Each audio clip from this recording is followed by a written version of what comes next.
we, like the rest of the wrestling community, want to go ahead and take a moment to pay our respects to Jay Briscoe, who unfortunately lost his life this afternoon in a car accident. Jay Briscoe was a multi-time Ring of Honor Tag Team Champion. I believe it is 13 times. He was also a former World Heavyweight Champion in Ring of Honor.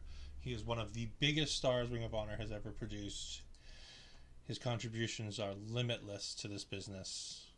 And him and his brother were currently the reigning Ring of Honor Tag Team Champions after defeating the Revival, or FTR, as they are currently known, for the Ring of Honor Tag Team Championships at the last Ring of Honor show. I am Ed Fries, joined by my tag team partner, Astrid Pizarro. A lot more low-key introduction this week to the show because, again, unfortunately, we do have the passing of Jay Briscoe. That being said, we do have a wonderful NXT to talk about. We have our friend Sean Cena jumping in the chat saying hello and asking if JC or GG win the title, I wouldn't mind them doing the co-champion thing like Lay Cole did. I think we're a lot further off than that coming out of tonight's show than we would have been going in. I wouldn't have minded the co-champions thing, but I think we're telling a different story now. I think tonight's episode really clearly told us that we're telling a different story. But we will get to that. Astrid, your thoughts on NXT as a whole tonight? It was okay for me. Like I was telling you, I spent some of the time just doing the graphics for for us tonight, so I missed some parts of it. But other than that, it seemed like a decent show. Yeah, the show was going at a really good clip and had a lot of good stuff going, and then you told me the news, and it felt like the whole show just ground to a halt. WWE doing what they should do. I mean, we sit here and call it a classy move.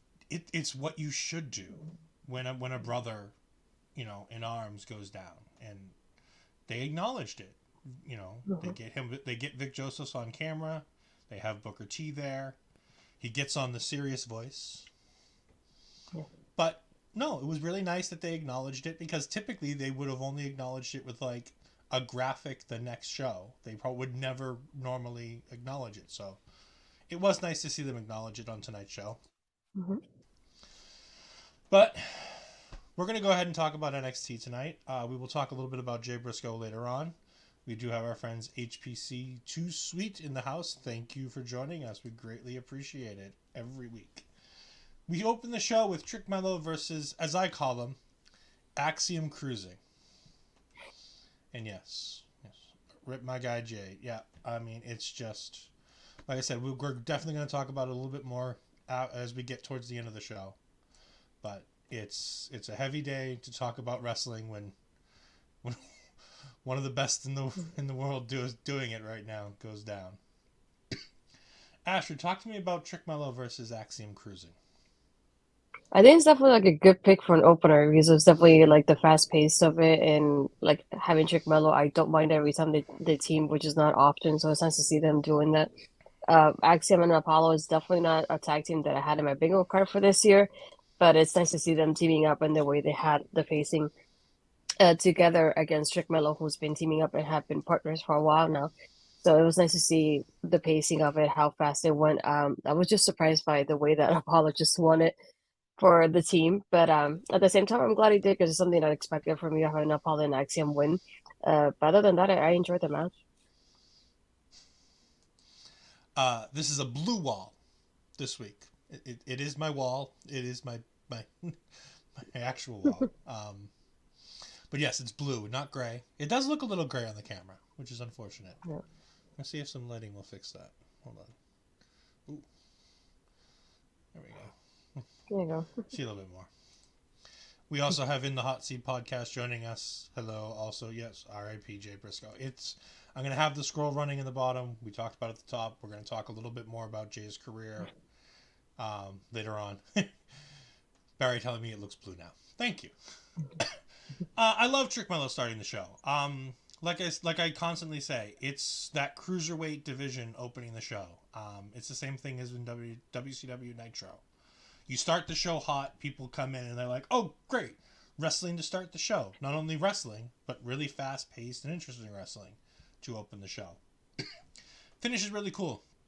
Um, that the golden ratio is hit, a version of it at least is hit, by Axiom onto Trick Williams on the outside of the ring, off the ring apron. Mello goes to hit the nothing but net finisher, and it gets reversed into a pinfall by Apollo Crews. I don't even know how to describe the pinfall. Like, he just sort of like sits on top of him. I know there's a name for it. For the life of me, I can't think of what it is. He just sits down on it and gets the 1, 2, 3. It was a really fun match. Great way to open the show. And it continues telling that story going into Vengeance Day. We then have Tony D'Angelo and Stax out by the bridge. And Tony says that it's the end of Stax' time as a soldier. And Stax like, well, all right. I mean, if you got to get rid of me, you got to get rid of me. And he shows Tony his back, and he just stands on the edge so that Tony can throw him over. And Tony stands there and he looks at him. And for a split second, I think Tony thinks about it. I really do think he thinks about it for a second. But he grabs him and he gives him a hug and he goes, no, your time is over as a soldier because I'm making you the underboss. And he talks about a tattoo, but the tattoo is just a picture on a jacket. So maybe it's a tattoo Tony has that I just never remember seeing on Tony's body. But apparently it's Tony D'Angelo's family crest. And he has it on another jacket.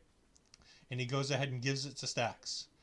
I mean, I don't think there's much of a difference. Stax is still the only one in this organization.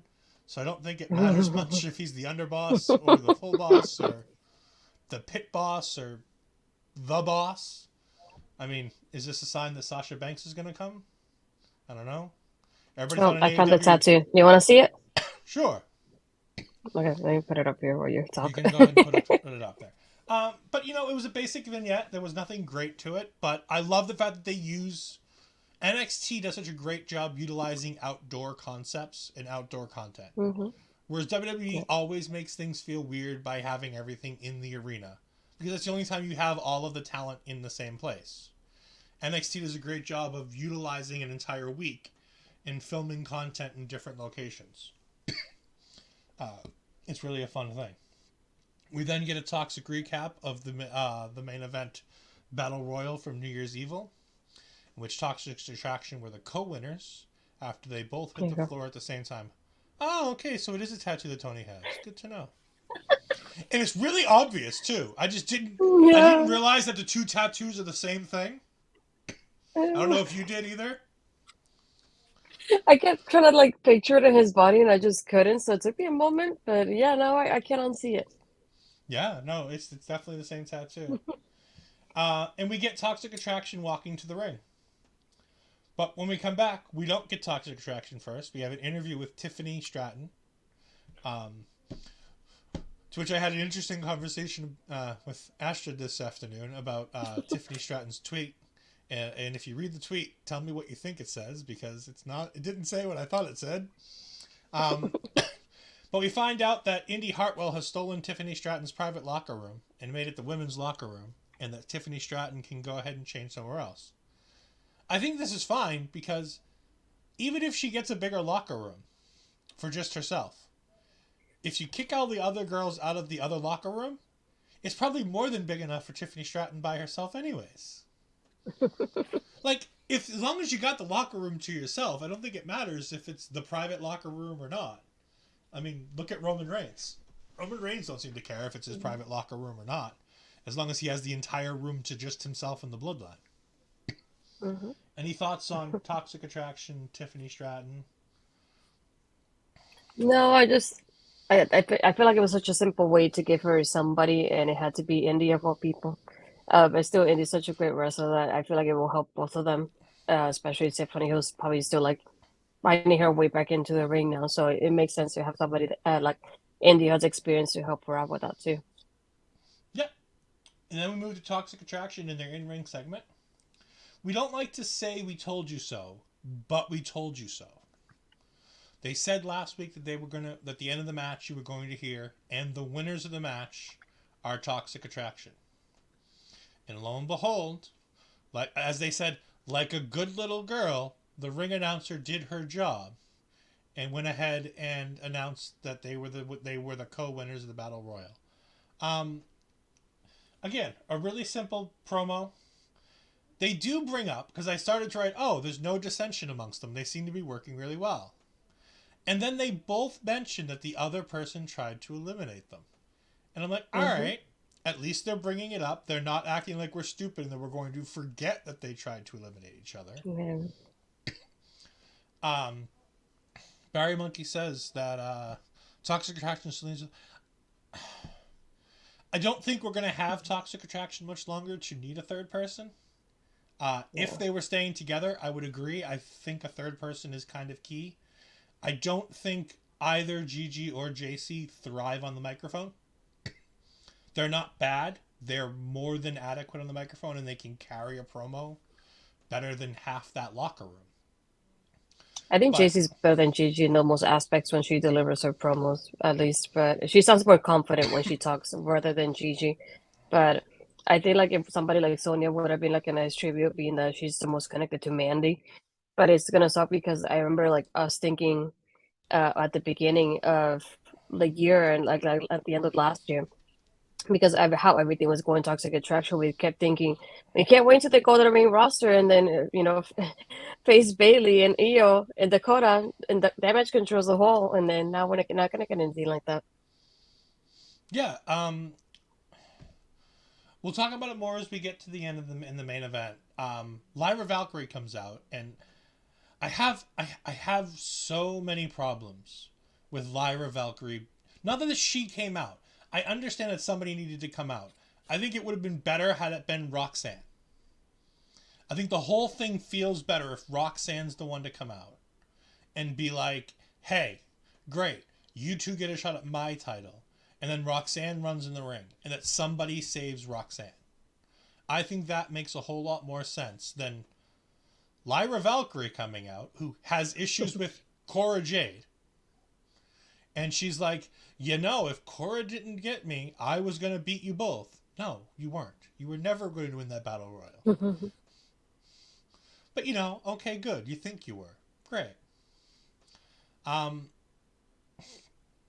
and then she gets beat up because, of course, she thinks that she's strong enough to take on both of Toxic. I love the part where the one babyface is like, "I'm gonna go ahead and take on both of you," and then they get their butt Mhm. kicked every single time. But Roxanne Yep. comes running out to make the save. What do you think about the pairing of Roxanne and Lyra in this situation? Is there somebody you would have preferred to see? I don't know who I would love to see instead. I like when the moment she came on, what you were saying, it was like, oh, I didn't like that this was happening, but it makes sense and it didn't at the same time. I kept thinking it made sense at the aspect of like she was one of I think the last four with Alba there as well, but Alba has other business, so that's something separate from this. So I figure she'll be the next one to like really come out and say something, but at the same time, I feel like the highlight could have been given to somebody else who has been there longer rather than somebody who just started there and doesn't have much going for themselves aside from like two quick victories. So I would have preferred somebody else if it was possible. I don't know who that. I'm still like thinking about that part of it, but it just seemed very random at the same time of having Lyra come in and just team up with Roxanne. I guess you can just make friends out of nowhere now, but yeah, it didn't make sense to me in that end of it. I like they haven't had much interaction backstage or anything like that to like give you a clue to like we're friendly at least in a way. I'm like as coworkers, I would say like that, but we never had like any kind of chemistry or anything with them like that either. So I wasn't sure how I feel about it, but I felt like it would make sense her being like one of the last few people that was in the ring. Like if you think about it from the order aspect, like she could have won the match. But yeah. Sure. I mean, sure. This is the beginning, and again, as the host of Lady Wrestling Showcase and writing for Women's Wrestling Talk, covering NXT. What did you think about the approach tonight? We'll talk about all the segments as a whole as they come, but just give an overview of NXT putting. We've talked about how the women's division's been in low gear ever since the Mandy stuff happened because they were trying to reorganize. We now see they've reorganized. Everybody has shit going on now. Mhm. I mean, Cora Jade and Lyra Valkyrie are going. Roxanne Mhm. has both members of Toxic Attraction. Alba Fire has issues with Isla Dawn still, and is now going to have issues with KC Squared. She still had issues with Sol Ruka. She's probably still going to have issues with Sol Ruka after the outcome of this match. We Mm-hmm. have Indy Hartwell and Tiffany Stratton. We had Tia Hale getting a win. God, that felt bad to say. Um, we have the Valentina and Yeah. Elektra stuff. We have Elektra and everything that The she's chat got and going on. Wendy. Yeah, Elektra and Yeah. Wendy going on next week. They put a heavy focus on here are the women's. Think about it. We didn't get one and then like a side feud for a title feud and like a side feud and a Mm-hmm. tag feud. We've gotten multiple feuds over multiple different brackets. Like we have the main women feuds and we have like two or three different things that we're seeing in main women's feuds. We even have a brewing tag team thing between the tag team champions and somebody else. And then we have a secondary tag team thing going on with the women. Mm-hmm. We have a lot going on here. Talk to me Yeah. about what you think about how NXT is able to do all of this in a 2-hour show and no wrestling product, Impact included, as well as they feature their knockouts, can Mm-hmm. on a weekly basis, because this is more normal than not. Mm-hmm. What do you think the difference is with NXT in being able to showcase all this talent? I think definitely that they have, I would say, I don't want to say loaded in that way, like in a negative way, but they have a loaded roster. So they have options now. I think that's something that Impact is lacking at the moment because they have lost a few people like in a row at this point. So they don't have a lot of options going on. But at the same time, that's something I like about NXT that even within the 2 hours, they feature I don't want to say all, but I will say like 80-90% of their women's roster in one a 2 hour episode. And I love how they have equal time somehow. It's like you have at least two women's matches, they have interviews, segments, they get included somehow during the show. And I really like that about NXT. And this is why I keep watching NXT because they prioritize their women in different ways that I see no other like brand doing. I think Raw is kind of starting to do something similar to that, and it's building up towards it, but it's not exactly the same. Like I said, Impact is definitely lacking on the women. If not, they usually do something similar to it. But I love having the options. And this is something that I always said about women's wrestling. I don't want it to be just a storyline for the championships, one for Roxanne and one for KC Square, and that's it. I like having a little bit of everything because you get so many options, so many directions with the women, which is something that I thought and I knew was going to happen. When the Battle Royal was happening last week, I kept thinking we're going to get different things coming out of this. And like you said, we had the Lyra and Cora part. We had the Electra and Wendy part. We had Saruka, and even we had Amari and Lash in the middle of the ring having their interaction too. So it's not so many little things that even through the matchup we had 20 women inside the ring. They're still focused on those little things through the out with the camera that make you think, okay, this is next. You know, this is happening. This is happening. So they have options, and that's what I like about the show overall, is that they have so many things going on. And even then, if you see after the show, if you see on their Twitter, on their YouTube, they still have clips on little things they do like backstage that we don't get to see as well. So you get to see that through the whole week of like they show different aspects of the show that we don't get to see. And I love how they just don't use the ring. If you see the interviews happen in the locker room, they happen outside too. So they like to use different locations within the PC as much, something that I like to that other shows really don't do either. Yeah, it's just amazing how much time you can do to develop a women's division. Now, granted, are these women the best women in the world? No, we'll be honest. There's a reason why NXT is a developmental brand. These women are young, up and coming talent. There are some great, talented female wrestlers in this division, don't get me wrong. But a lot of these talent need time and they need screen time. NXT has done such an amazing job of preparing them. If Mm-hmm. you think about it, the four horsewomen, Shayna Baszler, Asuka, Rhea Ripley, Bianca Belair. The the main roster right now is chock full of talent from NXT in a women's division that they've trained to be ready to go. For the most part, almost everybody on your main roster is an NXT women. And I think that's an amazing thing. We have Noob and Co jumping in. NXT did a great job with the women's division. So many storylines happened, whereas SmackDown not so much, and the same thing goes with the NWA women's division. I mean, the NWA women's division is a story in and of itself where They're not we're ready not for going to get. TV. Yeah, they're not ready. Those women aren't ready for TV. By the way, Billy, if you don't think those women are ready for TV, I'll take the Hex on NXT. I'll take Camille Brickhouse on TV any day of the week. I will give Oh you yes. Becky Lynch. I will give you Sasha Banks. I will give you, hell, I'll give you Bailey and Io and Dakota. Take them all. Give me all of that non-ready talent to NXT. I'll take it because I guarantee you, the Hex would be incredible replacements for Toxic Attraction. Markova would be a sensational replacement for Mandy Rose. Yes. I knew you'd get Natalia Markova on TV. Trust me, she'd be on NXT every single week if she were in NXT. There is so much to be done in this women's division. And tonight, they were just like, here's something going on, and here's something going on. And some of this stuff might fall by the wayside for a week or two. But you know what? They're at least continuing storylines out of the Battle Royal. They're giving us time, and they're giving us women's things to do. Yes, do women have the best matches tonight? No. Tia Hill versus Valentina Feroz was an adequate match. It was two women who knew how to wrestle going in and having a wrestle. The main event was never supposed to be one of the greatest women's matches of all time. It was there to tell a story. And it did an incredible job telling the stories it needed to tell. It told two incredible stories and it told them the right way. But, like, just the fact that they can do all this on a 2-hour show and people, you know, in other companies are like, well, it's 9:30. We got to make sure we get our women out to the ring, and you know, we need to make sure that like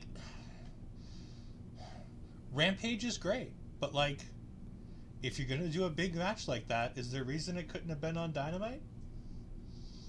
Like, if the match is gonna be that big and that important, and it's gonna mean that much to those women, why can't it be on the Big Boy show? No. We're getting off topic. as We sounds like a lot of podcast, people. Natalia is a hardworking, not to get off topic. She is incredibly hardworking, and I pray that she either gets the run she needs in NWA or gets the hell out. I don't care where she goes as long as she either gets the run or goes somewhere where she can. Because I think the sky's the limit for her. And I think that with the character she has and the way wrestling companies like to monopolize on characters like her, I think she can do anything she wants in this business. I think her wrestling skill will improve. She's not bad. She's great. But again, developmental's there for a reason. If they want, we'll take her. Like, we'll make sure she gets up to snuff. Don't you worry. And could you imagine Nikita Lyons versus Natalie Markova? Alba Fire versus Natalie Markova. Like, there are some good matches to be had if she were there. Talking of AEW, the quality of the women's matches has really improved since Madison Rayne went there. The quality of the women's matches has never been a question in my mind. Yeah. While they are better, I will agree, they have gotten better since Madison Rayne got there. Part of the parcel is that she's making sure they get time on television. It doesn't hurt that you now have Saraya, who's going to make sure women get on TV. It's, again, I don't want to pick AEW apart and go, they're bad. Like, Impact does an incredible job with the Knockouts division, for the most part. But like everybody else, they have some weeks where they don't do the jobs they should for these women. I mean, hell, we got no rational reason why we didn't have that 6-person tag. We heard there was an injury, but they never told us that no match was happening on the Hard to Kill card. WWE would have at least been like, hey, this match isn't happening, and given us a fake kayfabe reason why it wasn't happening. No, and it was included. I think it was today that I saw it early, and I sent it to Cody. the 6 woman tag. I believe they sent it for they did as a digital exclusive kind of thing, so they're uploading it to YouTube at least. Okay. So it's nice to see that they were at least getting the match done. Mm-hmm. We then, speaking of women on TV, we have the Creed brothers backstage talking about how they're going to beat up Jinder Mahal and Indus Sher, and they're arguing about who's going to get to beat up Jinder Mahal first. Mm-hmm. And Ivy Nile comes in there, and she literally, I'm sorry, she did not literally, she figuratively stripped these boys down to nothing, and then left them there essentially naked, standing there by themselves. Again, figuratively, not literally. Yeah. She talks about how they need to continue going back to being the Creed brothers, the ones who were so focused on hard work and dedication that they were the top tag team in the brand, and they had the titles to prove it. Right now, they're out there, they're talking about respect, they're talking about revenge, and that's not the Creed brothers' way. She talks about how Indus Sher has worldwide acclaim and how Jinder Mahal is a former world champion. Of course they took advantage of you. Look at the two of you right now. Anybody could take advantage of you. And then she just walks away. Yeah. Tell me what you thought of this, of how Ivy Nile just cracking the whip. She reminded me of Linda Miles. Like, all she needs is the black leather outfit and the big black whip. And she would be Linda Miles and they'd be the Basham brothers. It reminded me so much of like when you have that friend that just like this is not how it should be and like snap out of it kind of situation. That's what it reminded me of. It's just like she took everything and she left it out just like here, I'm telling you everything's to your face. I'm glad though, even like as a friend of like and a teammate, if you think about it that way, her honesty though towards him is just like I'm gonna give it to you straight. And she told him everything. I was like, I love that about her. It's like I feel like you don't see that like kind of honesty in a way very often on TV as a character. So I love seeing it. And then Tatum is just there to support her, if you see, because she doesn't say anything, but she's behind Ivy though. Um, and I just like I kept thinking like the guys were not gonna take it very well because it's Ivy telling them it's like, oh, she's small, like she's a girl, and I like how they took it. They reacted to is like, she's right. We didn't think about it from from that point of view until she brought it up to them. So I like seeing that reaction from them because it's not something that I expected it to be. I thought they were gonna be in denial at first, being how they are now that they like to be in control, but it's like come on, Ivy, that was amazing. Do it again. I loved her confidence with saying it too. In the Hot Seat podcast saying, I thought Ivy Nile was going to fight Jinder Mahal for... Dude, she might have been able to beat Jinder Mahal in that moment with as fired up as she was. It was fantastic. I loved it. Mm-hmm. Alba Fire comes out for her match, but first... Alright. I'm trying to put my feelings aside because I just don't like the duality of WWE saying our talent can't stream and then having a streamer as a gimmick. Like, it pisses me off in the most vile of ways. Like, why are you doing this? It just, it makes no frigging sense. It'd be like right now if somebody were to come on TV, like Adam Pearce were to come on TV and be like, I'm selling Raw. Yeah. Like, that would be really bad because it's something that your talent can't, you know what I mean? Like, it just doesn't feel right. But she's killing it. As Nubinko says, more of the Stevie Turner, the streamer on NXT. I like her gimmick. I like her character. I just think it's the wrong company to be doing that. She talks about the Battle Royal, and she talks about Cora Jade failing and being the first person eliminated. Talks a little bit about Lyra Valkyrie in that same moment. Talks about Fallon, Kiana James helping Fallon from before she gets eliminated. And won't they be a tag team in that moment? She talks about Elektra Lopez trying to help out Valentina Feroz as opposed to just eliminating her. And then Wendy Chu and Sol Ruka saving themselves with fun ways of not being eliminated. And Elektra Lopez taking the floor right out from underneath Wendy Chu. And then talking about the doubles win and ending it by saying, but if I was in the Battle Royal, I would have won. Really, what do you think about this? Because like I said, I know my problems with it are just the fact that the WWE talent aren't allowed to stream on their own and make... Because what about Up, Up, Down, Down? One, no, Up, Up, Down, Down isn't streaming because it's recorded. And two, it's not somebody... Yeah, I was gonna say. Plus, they're not really like if they're playing the games, they're not showing it on screen the way just the individual person does on Twitch. So it's not. I wouldn't count it the same. Plus, it's owned by WWE, so they can do whatever they want with the channel at this point. Yeah, Triple H saying "Hold my beer" and having someone who games and wrestles. Like, I mean, like I said, I understand it's Triple H and it's Vince McMahon, and they're two different people, and I have to understand that. It just, it's like you see it, and you're just like, really? Like Yeah, it feels if insensitive. you hadn't had this stupidity before, Adam Cole would still be here, Hmm. and if you didn't have this stupidity, Soraya might still be here, and she might be in the ring for you as opposed to a like. There's so many talent that for a while left because they couldn't stream. Yeah. It just Stevie Turner, your thoughts? I like the aspect of like her, if you notice, especially tonight, like her analyzing what's going on in the women's division without getting involved. And she's like showing us a little bit of everything, which is what I was talking about earlier, like the different directions we get of everything. But just seeing it from like a streamer point of view, it's something that I never thought like it could be done. So it's like interesting at the same time the way she points out like as a streamer, that's like she's streaming the show to us this way. I think I would have liked it more is she when she debuted it, is she would kind of like hack the arena and then like how it was happening with Ale Dawn, the way showing the technical difficulties thing, something like that, but for Stevie coming in for her first match, or even like as a promo starting the show like that of like there's technical difficulties happening in the arena is like oh something happening, and then we get later that it is the hacker Stevie Turner or something like that. But I like her seeing it from like the outsider's point of view, even though she's part of the division, but she's not like participating yet at the moment, but she's able to pinpoint what's going on. And I feel like it will help her in that sense. Like that way she can pick wherever she wants to get involved in when she comes in.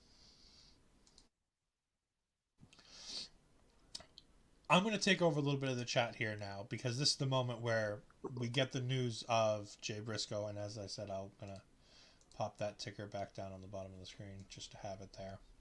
Um, we have Alba Fire versus Sol Ruka. It wasn't a long match. It was an interesting match, though.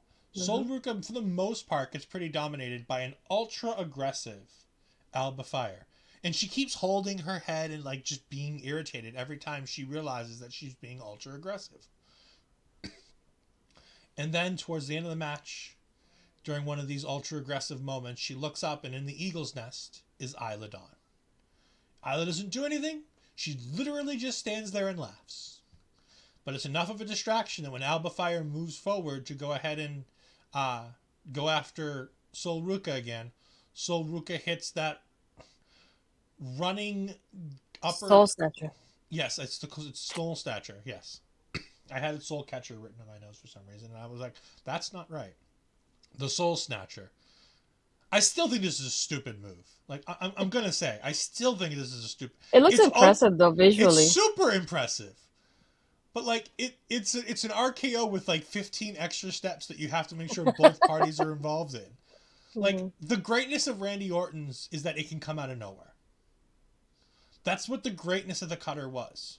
DDP, Randy Orton, the Diamond Cutter, and the RKO. These are great moves because you can do it to anybody at any moment. Just bam, nail it. I was on Twitter today and I saw a clip of him talking to Triple H in the middle of the ring, and they were having and Seth Rollins was just standing there, and all of a sudden, in the blink of an eye, before Triple H stops Hmm. talking, Randy's already hit the RKO and rolled out of the ring, Hmm. and Triple H is still finishing a sentence. Now, granted, that's because he's the game. No, In the here's the game. thing. But I thought it was really interesting. I thought it was great that Hmm. Soul gets a win over a big name talent, but you don't hurt Alba because you know why she lost and it makes sense. And things like that are important. So it was a fun little thing and it's going to set up something else going down the road. Hmm. We have our friend Chris Parrish jumping in. Tyler Breeze has explained why the streaming axe was done. It makes sense as he explained it. It's not just a black and white. I agree, it's not just a black and white issue. I just say if you're going to have the rule that you can't have people streaming, then you probably shouldn't bring in a character that does the whole streaming thing. It seems to send the wrong message. Like I said, it might just be me, but it just feels weird. Hmm.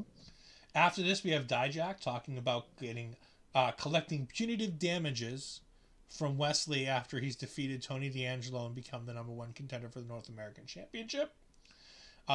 He says he wants that championship gold and he'd allow Wesley to just give it to him. But unfortunately, he doesn't think Wesley's that smart, and Wesley's going to be dumb enough to have to fight him. This is going to be a fun match at Vengeance Day. I'm looking forward to it. Dijak is great in promos, and he's also great on Twitter, where today he was again bitching at Elon Musk, and Twitter verified to let him change from T-Bar to Dijak again, which is just great. We then have a sit-down with Grayson Waller, and this is where Grayson Waller talks about he was ready for Braun.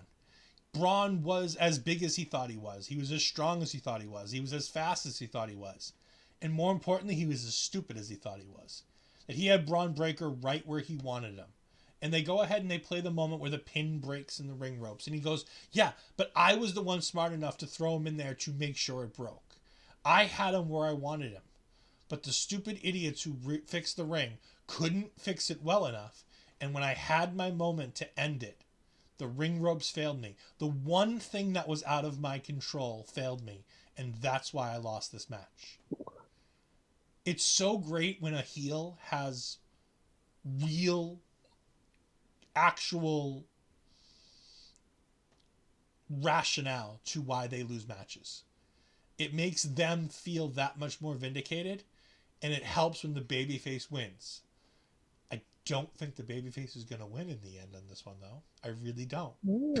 Interesting. We're not going to talk about Katie Vick on this stream, Parrish, but we will talk about that another time. But that's fine. We then have Gallus heading to the ring, and we also see JBBJ heading to the ring. So they're about to have a match because Gallus attacked them last week to get into the gauntlet match where they defeated Pretty Deadly. But when we come back, we have Alba Fire pinning a referee to the ground with her baseball bat, and Casey Squared, for some stupid reason, get involved because they can't keep their nose out of anything.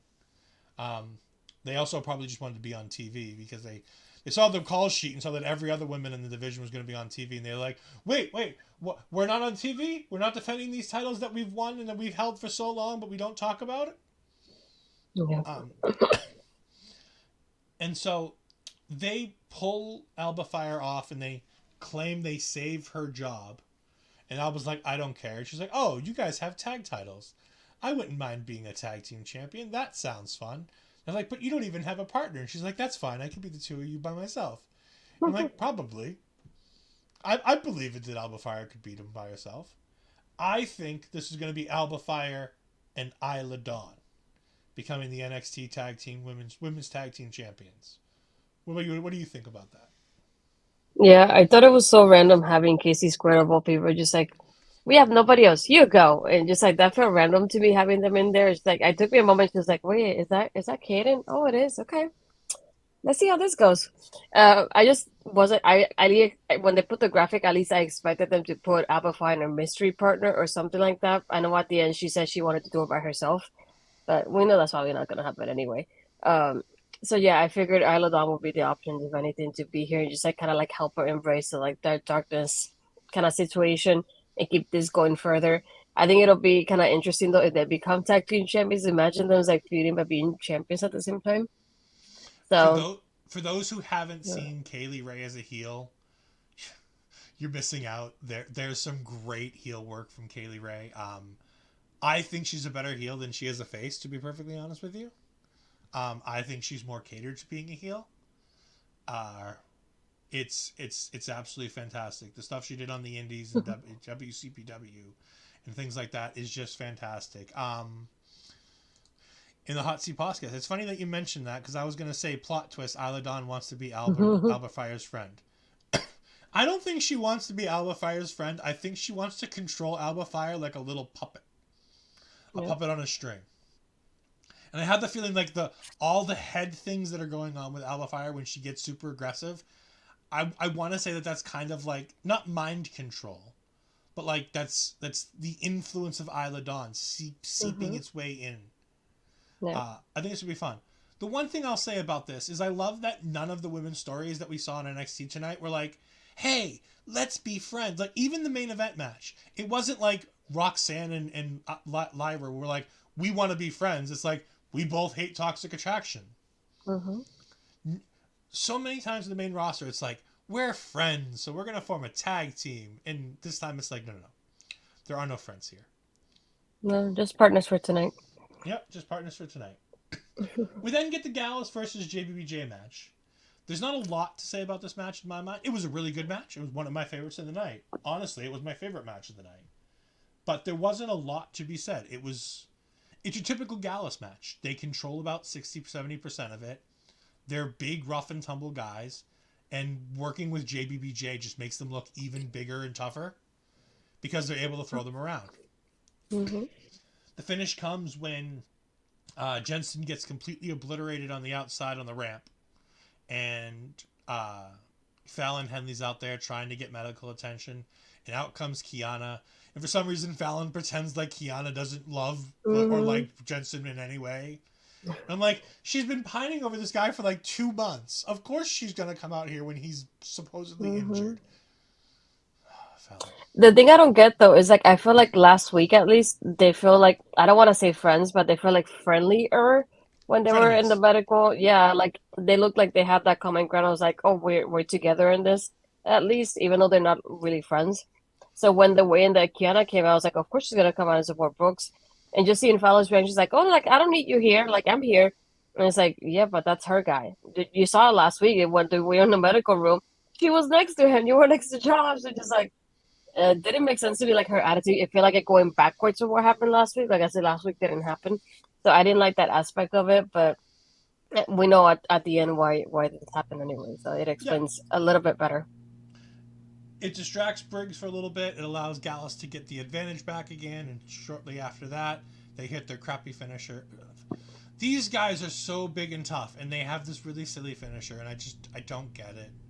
I wish they had something better. It's a really silly finisher. But they get the win. We have Chase U backstage talking about Tia Hale. God, I hate it when they talk about Tia Hale.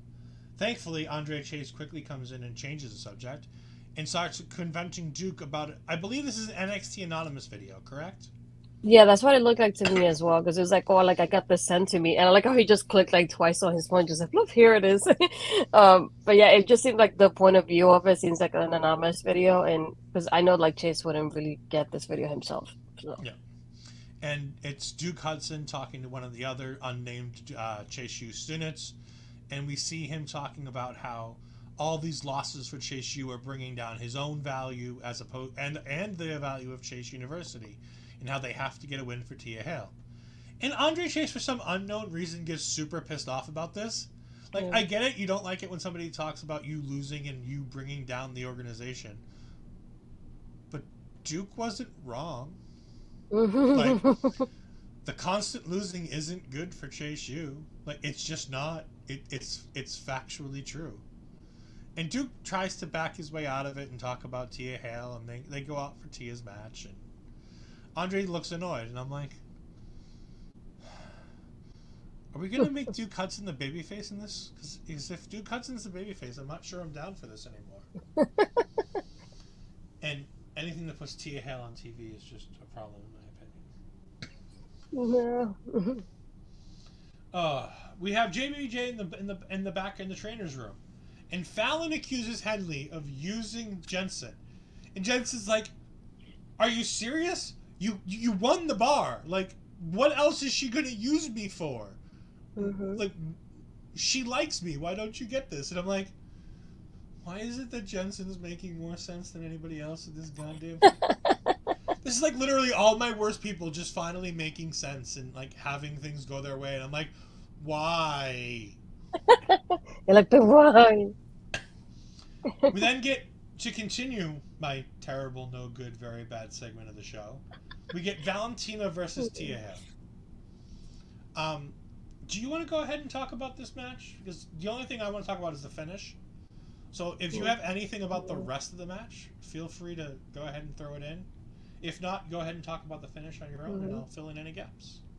Yeah, just like the match itself, it just there's nothing really I can really talk about. It's more about the storytelling, like it happened with the main event of like we have Electra coming in and she's here to support Valentina. You see kind of Duke Hudson looking at her like, like, what are you doing here? And she comes at a part where like she to one of the sides of Valentina's closer, and she puts the brass knuckles in Valentina's hands, and Valentina doesn't agree with it, and due to this and the interaction, she loses focus for that moment. By that moment, it's long enough for Thea to get that pick up that win. I thought it was interesting having Thea pick up the win because like this is her first win in NXT, which I didn't think about until they pointed it out. I was like, I kept thinking, I was like, oh, really? She hasn't won anything. I didn't notice that. But I like how it just goes further with the Valentina Electra storyline. It's like she tells her, like, you should cheat every now and then.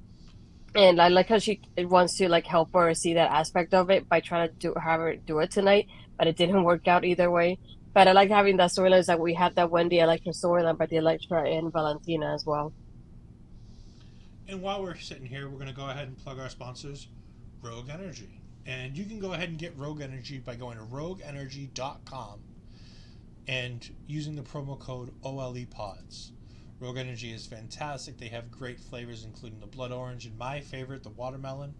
It's fantastic. It gives me a kick of energy to get through the day. Unlike Astrid, I don't need to go out and buy 2 different types of Starbucks coffee to get through my day on recording days, and then take a nap.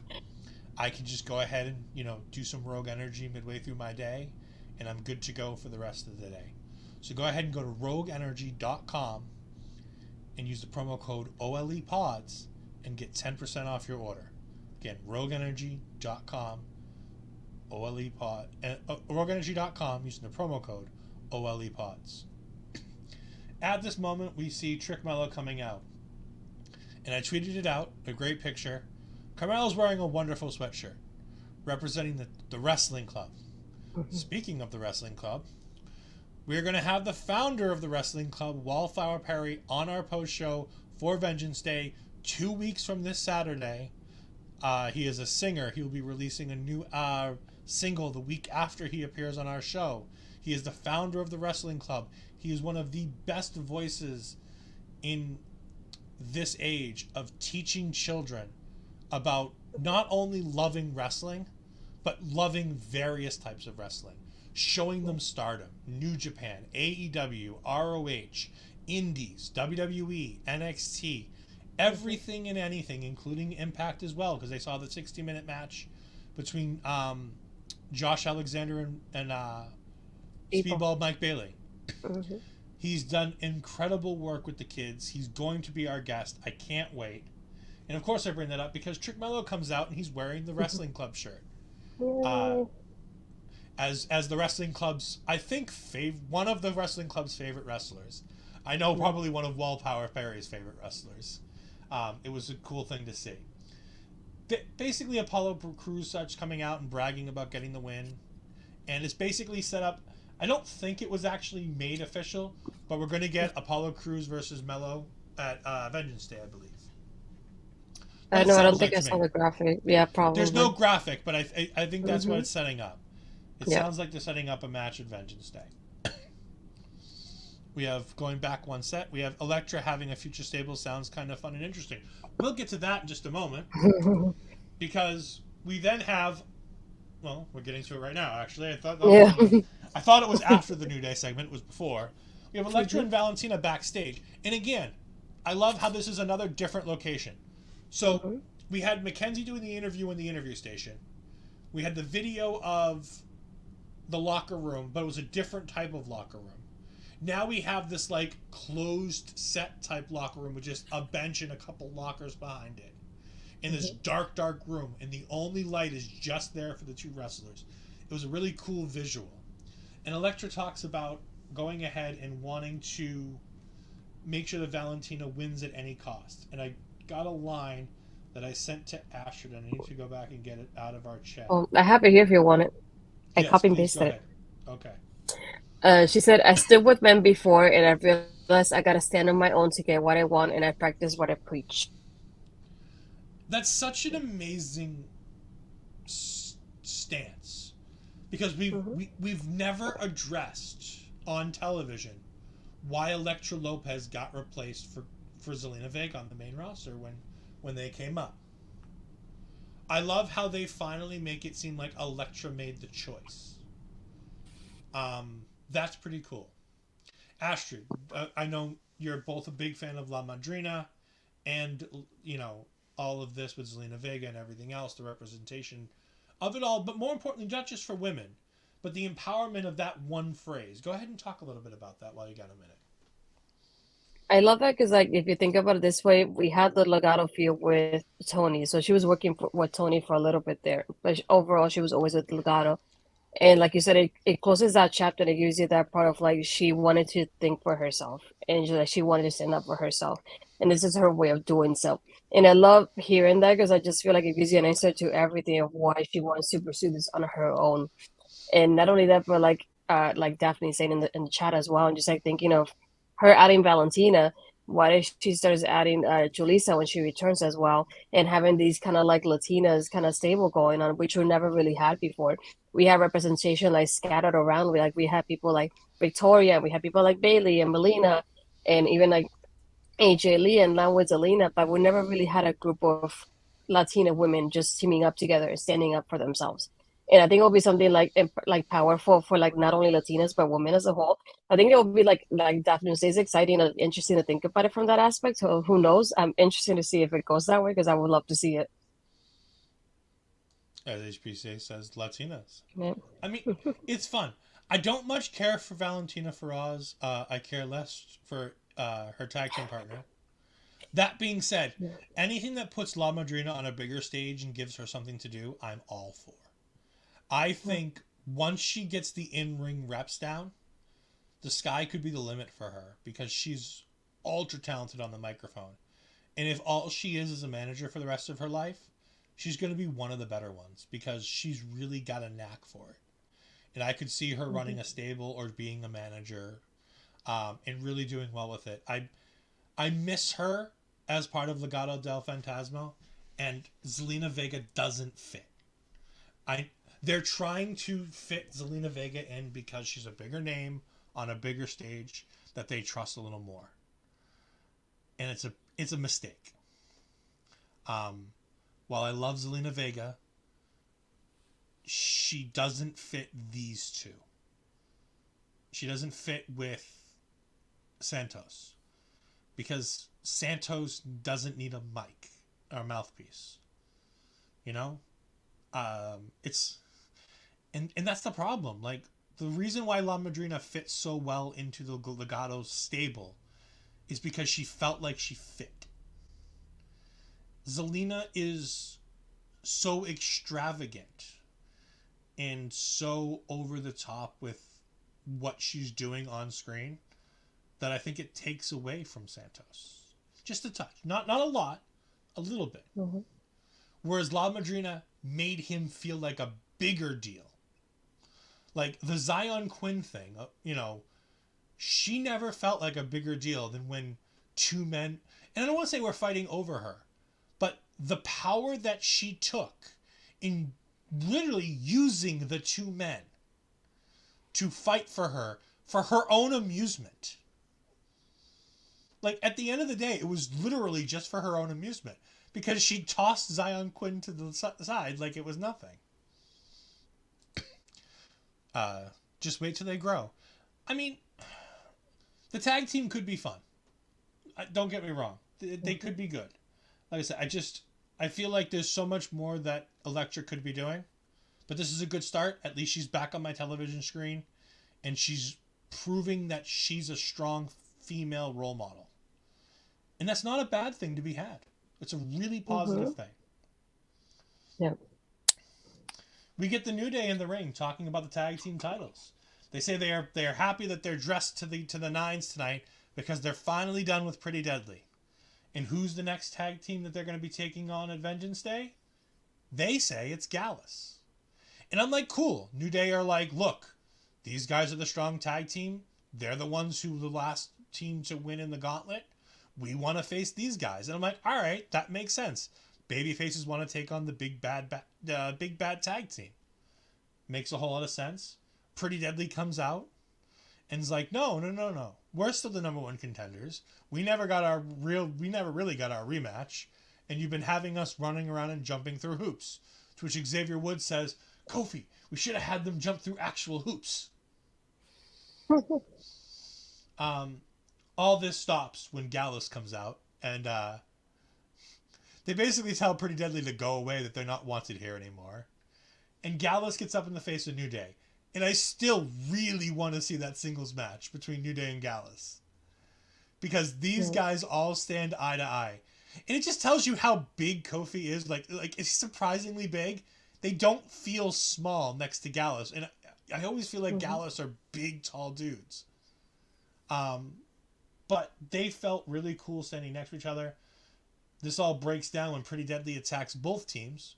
One member of Pretty Deadly pushes the other guy from their own team into the other team. All hell breaks loose. All the teams go ahead and attack each other. And everything breaks down. Fun little segment. Any thoughts?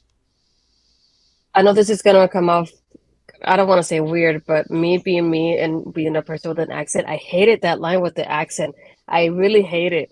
They just come out and say, it's like, oh, we didn't understand anything you just said because of your accent. It's like, why? Why does that have to be the kind of like the jab at it? Why does it have to be that? It's just like, for me, I know it's just me being me because of my experiences, but it's like, this is the reason why I didn't want to do this for like so long, because I was so not confident in my accent. And to hear somebody else like embracing the accent, being told like, oh, I don't understand you because of your accent, I hated that line. But aside from that, I love the segment. That's the only part that I was like, "Ugh, we had to go there, really?" But aside from that, I love how it played out though on screen. But it's like, why didn't you just so Pretty Deadly? They didn't understand their accent either. Because They could have there's said a that lot. too. There's a lot. I think there's also something really funny, and this is Shawn Michaels poking fun, because Shawn Michaels and Triple H, if anybody, poking fun in an accent, considering the time that they made Kofi Kingston look like an idiot going up into the Survivor Series when they were all having problems on the Survivor Series Raw team. And then Triple H goes, Kofi goes, come on, does anybody have a problem? We got to talk about this. He's like, yeah, I have a problem. Where's your accent? You used to be Jamaican. And Kofi's like, ah. It's such a great scene. If you haven't seen it, look it up. It's fantastic. It's one of the great things that came from those late DX runs, is them just having fun with people, and that Kofi one is just one of my favorites. I get it. The accent line was a little unnecessary. That being said, like, Gallus is really tough to understand if they really, like, when they get into their lineage and you hear that coming out, it's a little tough. Pretty Deadly isn't so bad. It's just an accent. But when you get Gallus in there talking about it, it can become problematic. Barry Monkey's right. 3 tag teams that feel like real tag teams. The NXT tag team division has this weird way of always kind of making itself rebuild and reset. And it's something that, like, you never really notice it until it does it, and you're like, oh wow, they did do it. Because there's that golden age run with American Alpha and the Revival, and who else was there? The Lucha House Party, at a time where they felt like a big deal. Connor and Victor, the Ascension. When they were a big deal. They were legit, like, people mock them and joke about them. But there was a point where they were a really big deal.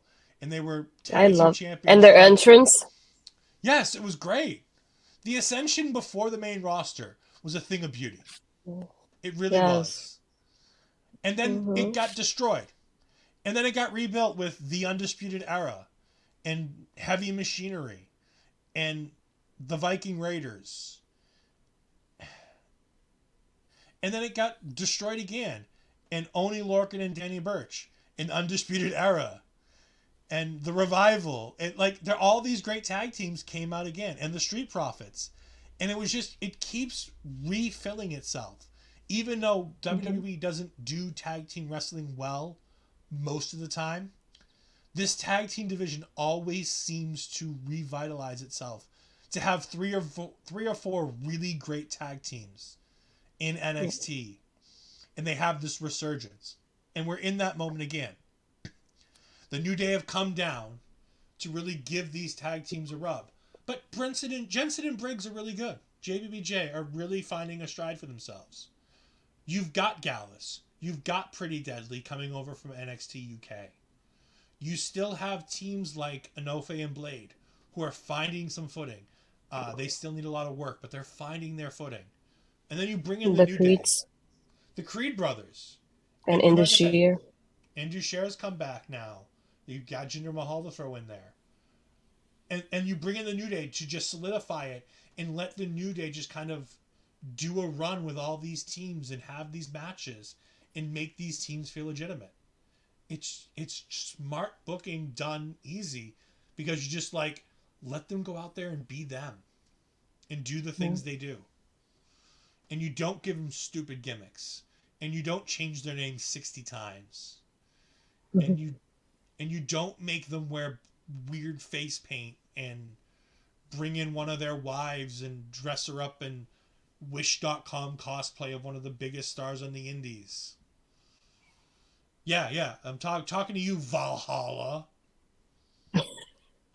Stupid. It's a stupid name on top of a stupid look that she stole. Like, the look is great for Max the Impaler, who created it.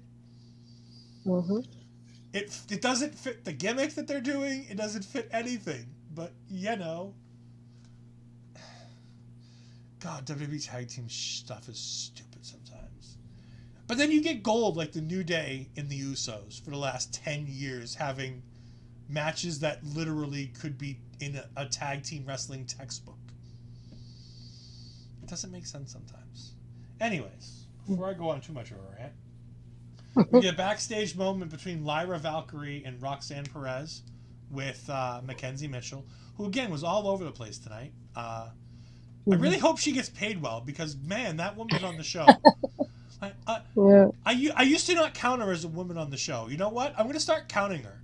Like, she's officially a member of the NXT. She's officially an NXT roster member at this point. She's on the show. Considering her now husband is the commentator on the show, it feels like she talks almost as much as he does. Because she's Plus, she's involved with the guys too. If you think about it, she's like involved with Javier most of the time too nowadays. So, speaking of Big Body Javi, he does come in, and I like the fact that they had the girls run him off and make him feel like an idiot. That was nice. Other than that, there's nothing more to say about this segment because it wasn't good before Javier Bernal got there, and then it wasn't. It didn't get any better. And then they kicked them out, and they just kind of ended. And I'm like, okay, so the best thing about this segment was that they kicked him out. Cool. Mm-hmm. We have Nubin saying the only gold in the women's tag team division in WWE is the Kabuki Warriors and the Golden Role Models.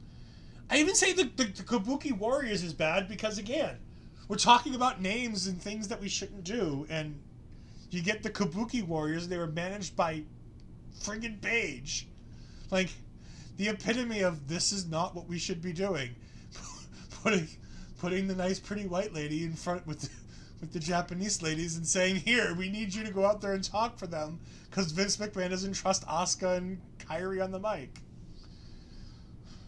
Oh, God, there's some bad things in the tag division. And think, I like the WWE. I'm the one who enjoys the WWE product. I do. I really do. See, the funny thing is, I grew up in the new generation era, where wrestlers had jobs. Not like they had jobs on top of being wrestlers, like outside the ring. No. The wrestlers on screen had jobs. Like, we had a plumber, and we had a race car driver, and we had a barber, and we had whatever Razor Ramon was supposed to be, and we had Duke the Dumpster Drosy, and we had the pig farmers. Like, what is this? Yeah. Everything before 96 and 95, there's some crazy crap that I grew up watching. And that's when I loved WWE. Like, when I fell in love with the product. So to think... And I want to clarify. Yeah, I was going to clarify. You've been watching it longer than I have. So obviously, like, I got introduced to a different, like, aspect of it. Because I started with Rey Mysterio and Eddie in, like, the early 2000s. So it's definitely not the same. HBC Too Sweet saying clowns with buckets. Yes, the clown's bucket. Do I want to ask? Doink the clown. Doink the clown would have a bucket, and it would be full of confetti. But depending on Oh if he yeah, was a yeah. face, if he was a face or a heel, it would either be water or confetti. He also had Dink the clown, and they had a midget clown that would run around with it. Oh, the 90. One of these days, I'm going to do a show where I talk about the 90s in WWE. There's some gold, and by gold I mean terrible things. Hey, hog farmers too. Yes, the hog farmers, pig farmers, the same thing. I've said that we need more wrestlers with jobs. I agree. Yeah, you had a musician in Man Mountain Rock. Yeah, there was a big fat guy who played a guitar, and they called him Man Mountain Rock. As HPC, I'm glad I missed this era. Repo Man. Yep. Oh and in the hot seat says, "I came in around the invasion angle." Yeah, that's another downtime in the business, but at least you had big stars. Like, one of these days, I'm going to do a podcast. I'm going to talk about the early '90s and the New Generation era, and all the crazy stuff that happened in that era. Because my God, was there some awful television. And the thing, that's when Raw started in 1993, as we're now hitting the 30th anniversary, which will be this Monday night. And if you want to watch this Monday night with somebody, go ahead and watch it with our friend Carl Carafel, and he'll be most likely joined when Chris Parrish was able to attend. Chris Parrish, as they go ahead and watch the 30th anniversary of Raw this Monday night, all the legends, the bloodline acknowledgement ceremony of the generations. It's going to be great. Yeah, Raw Triple X. Again, I agree. Mandy Rose or Jenny Neidhart would have been perfect hosts for this. I really do. We do have Johnny Swinger, but that's more of a pastime than a job. Barry, no. Swingers Casino was always fun. Yeah. We're going to move on a little bit, and we're going to go ahead and talk about the other things that you can see this week on OLE by playing the OLE video if I can find it. It's this one. We'll be back in about 30 seconds.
Coming out of that segment, we had Braun Breaker in an interview. Again, this is one of the reasons why I think Braun Breaker is one of the worst people in NXT. While the Grayson Waller one was one of the better segments of the night, in the back, this was one of the worst. I don't remember anything Braun Breaker said. And this is why Grayson has a personality. I literally have things written down. And the extent of it is Braun Breaker talking about the what ifs in the steel cage match. Like, I couldn't even give two craps of what Braun Breaker thought of the match. Did you pay attention to anything he said? I could care less as Braun Breaker. So we have JWJ backstage, and Jensen is talking about Chase U as they all go partying by as Tia Hale got her win, and he's throwing up the Chase U. And all of a sudden, Briggs sees Fallon Henley coming, and he's like, all right, I'm out of here. See ya. I'm not getting involved in this crap. Jensen, a smart man when he knows when he needs to get the hell out of there. And Fallon's like, no, it's fine. You can stay. And she apologizes to Jensen and says that she even got her and Kiana a tag team match for next week.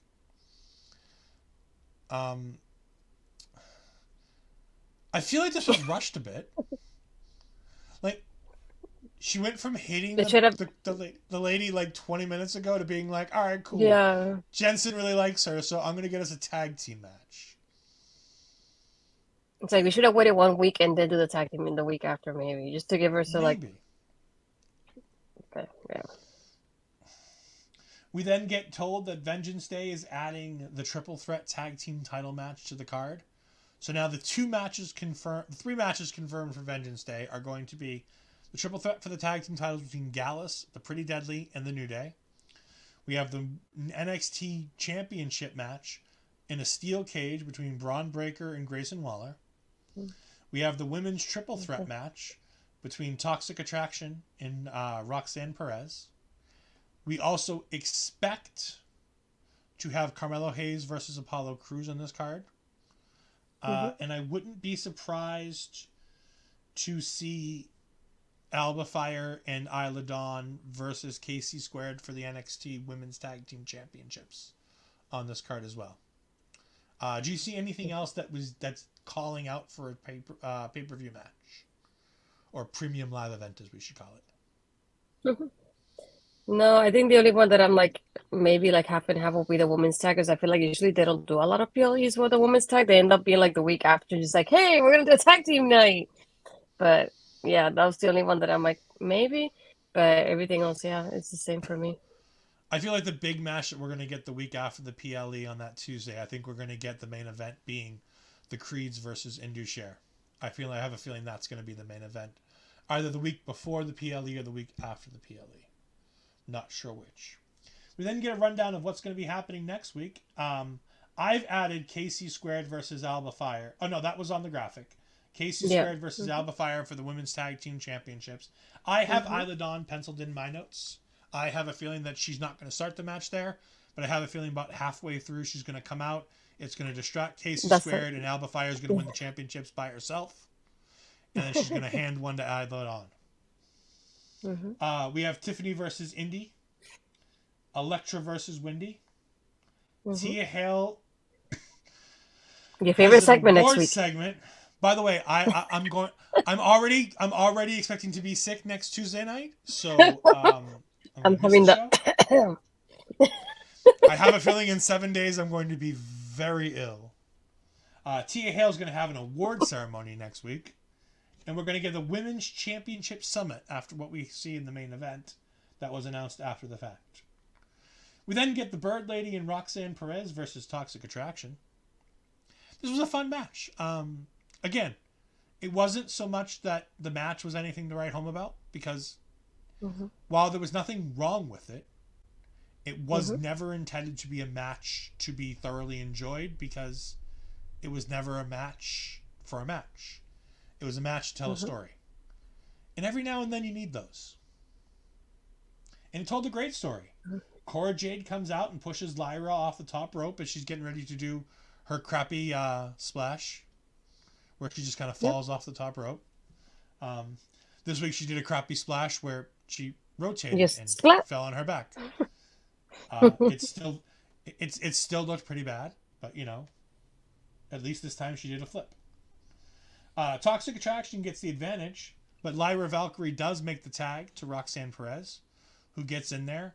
As soon as Lyra gets the tag, she seemingly abandons her friend, who she said she was going to be there for, so that she wouldn't have to be left alone with Toxic Attraction, to immediately break her word. So good for the Bird Lady to not be a woman of her word.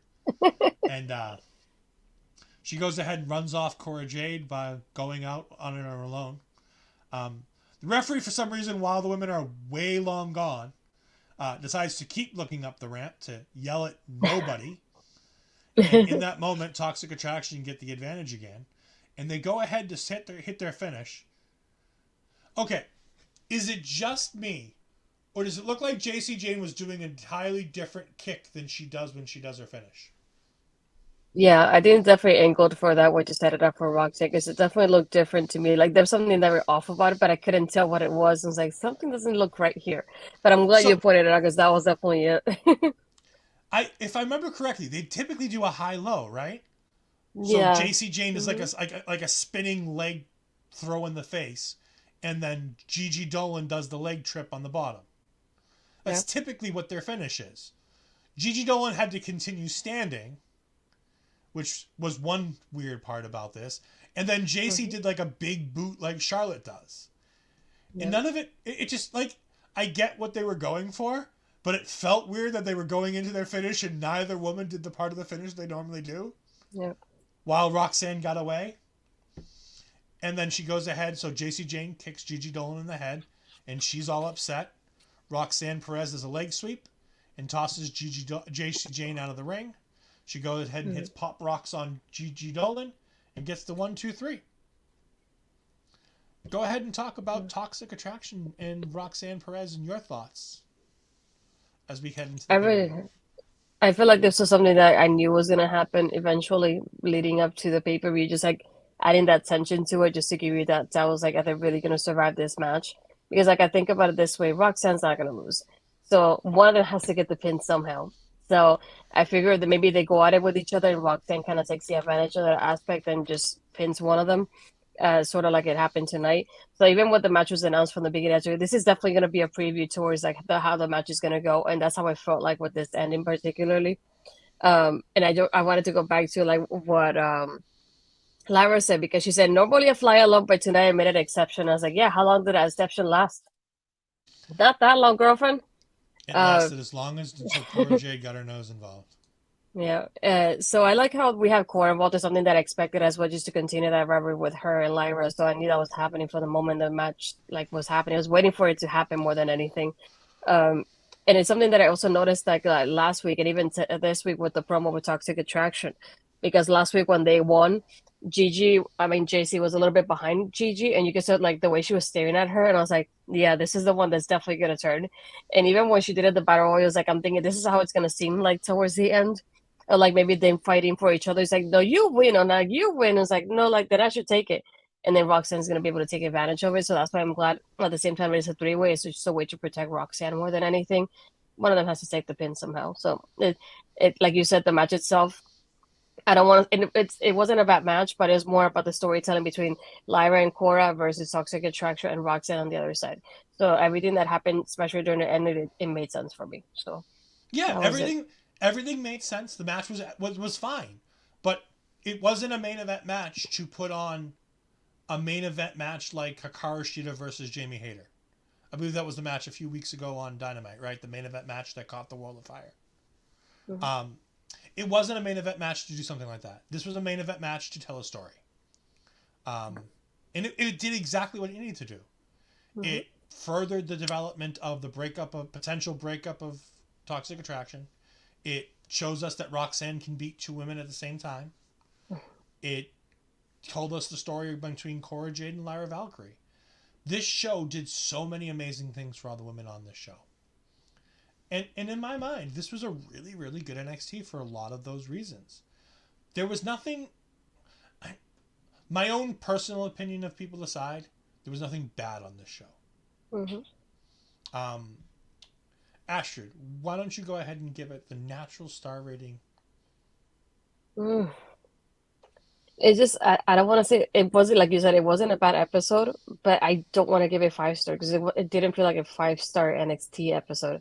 So for now, I'm gonna give it like a 4.25 because I just like I feel like I'm there almost 5, but I feel like it wasn't 5 for me though.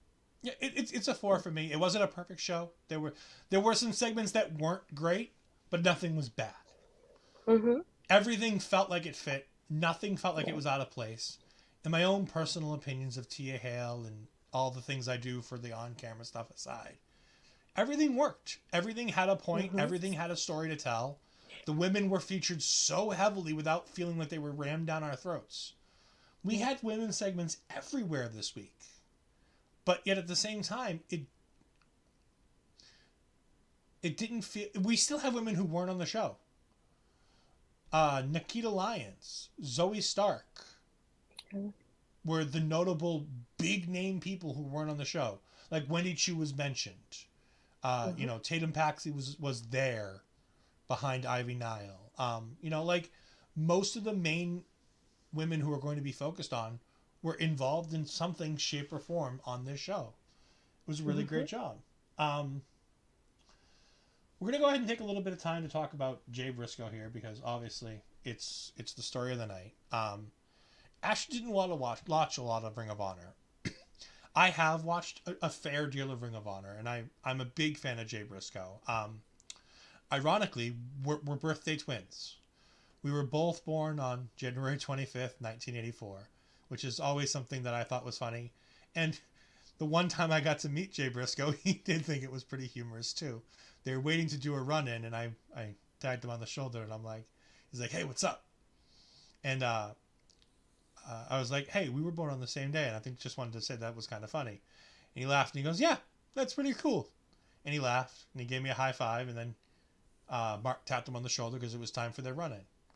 I was at a Ring of Honor house show that they had done. They were running in on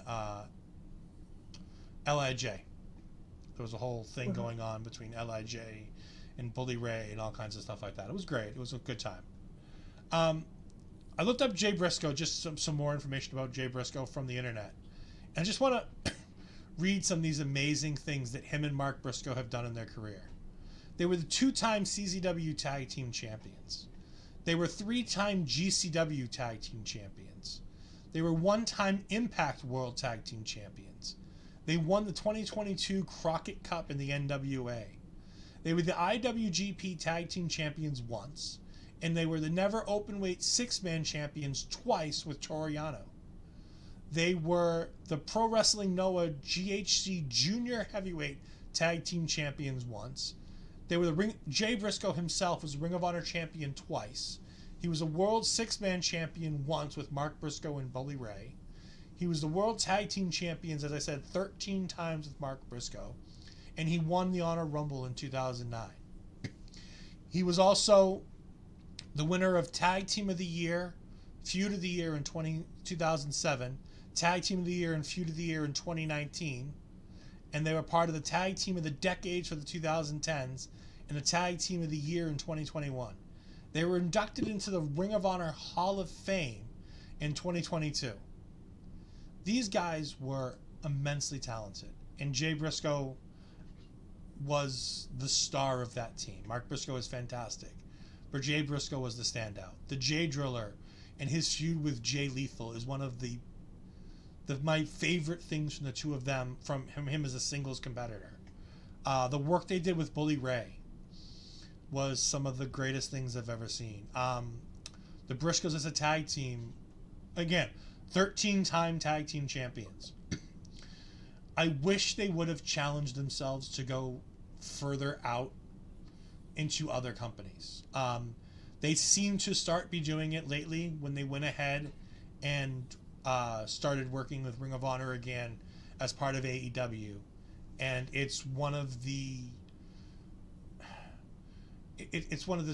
the bittersweet things that Jay Briscoe was a champion when he passed.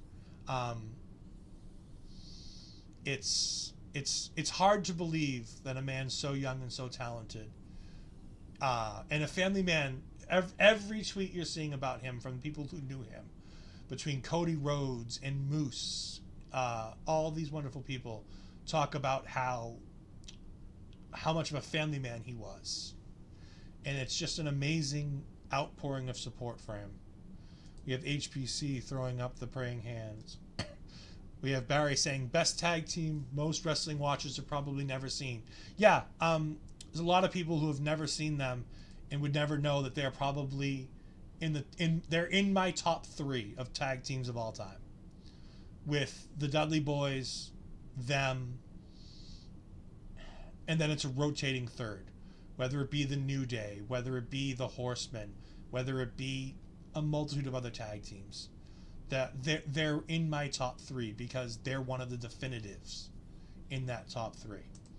Mike the Ref jumping in saying, interesting fact, 2 of the most loved people in wrestling, Jay Briscoe and Brody Lee, both had a dog collar match for their final match. I didn't even think of putting that together. Yep. Mm-hmm. Brody Lee's last match was the dog collar match with Cody Rhodes, and Jay Briscoe, yes, the double dog collar match with the FTR. Mm-hmm.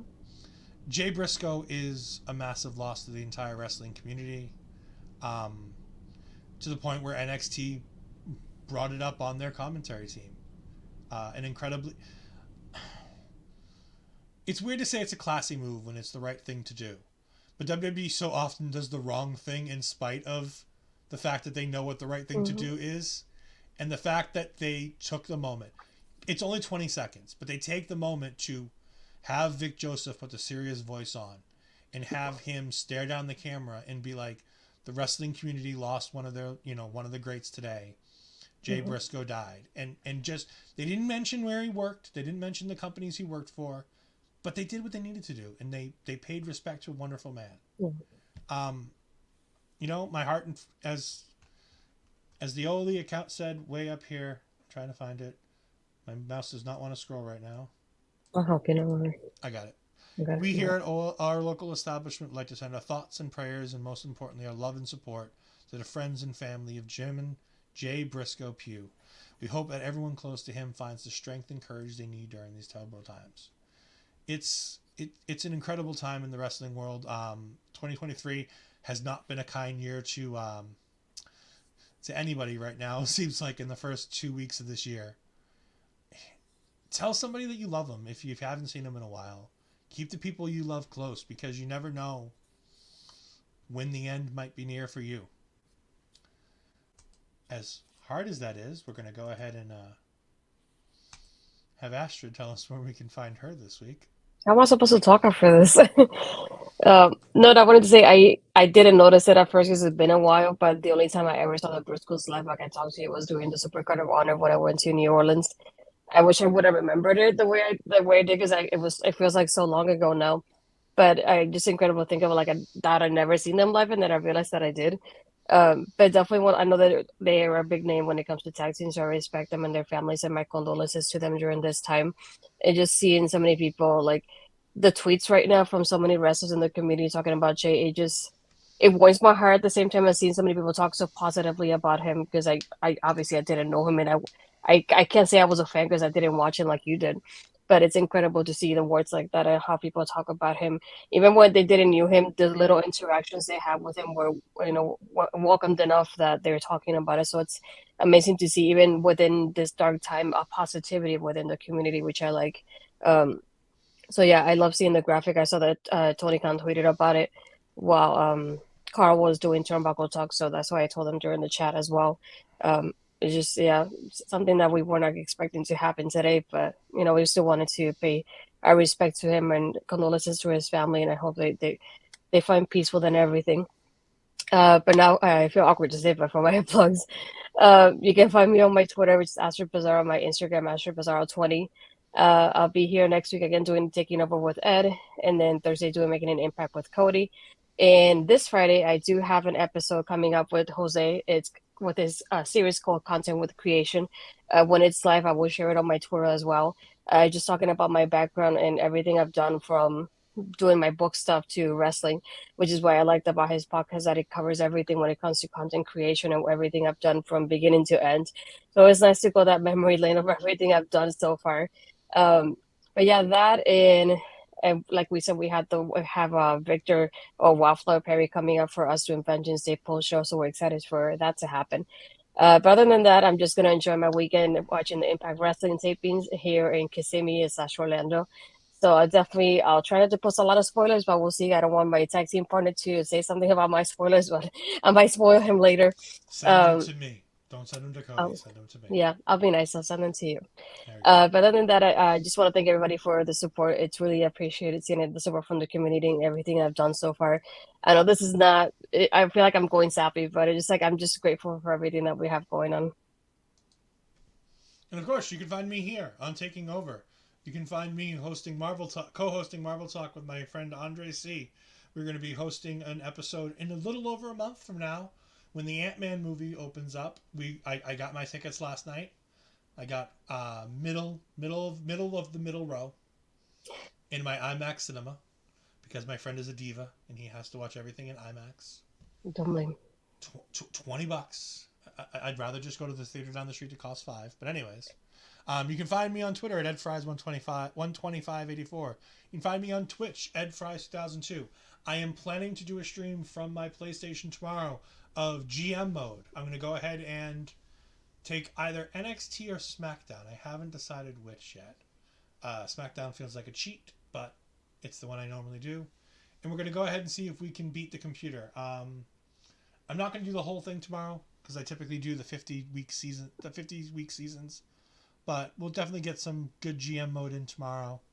So go ahead and catch that. Otherwise, you can go ahead and catch OLE at all of the wonderful OLE places. OLE podcasts on Instagram and Twitter at twitch.com/ourlocalestablishment, youtube.com @ourlocalestablishment. You can email us if you want to get in touch with us about potential opportunities at olepodcast@gmail.com. And one of the wonderful people who helps keep OLE running will go ahead and get in touch with you. Thank you all for those who joined us. Again, we're going to go ahead and put up the graphic as before we head out. Thank you and have a great day.